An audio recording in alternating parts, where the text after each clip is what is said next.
Hi, it's me again with Corel Draw Tips and Tricks, and I just love doing videos that people ask questions about.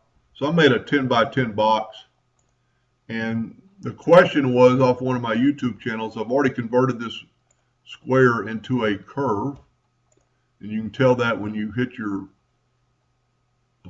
shape tool and you get your handles.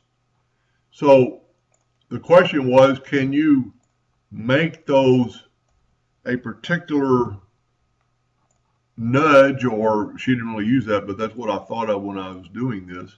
So let me zoom in here a little bit. Get your handle. I've set my nudge distance on 5 inches.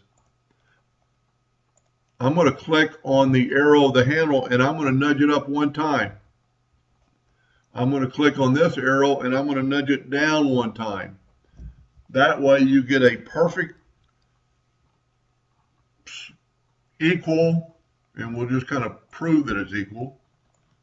Control D and make a duplicate of it and mirror it, and you can see that it's an equal curve.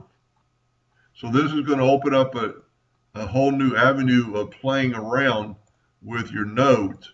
Let's do a less of a curve. Let's make it a 1 inch, let's make it 2 inch nudge distance. Grab our shape tool, grab on that corner and click on the arrow and nudge up one time. Click on that arrow and nudge down one time. You're going to get a symmetrical sweep of your nodes. So I thank that viewer for asking me that question, and I'm glad it worked out. Hope that helped a little bit. Thank you.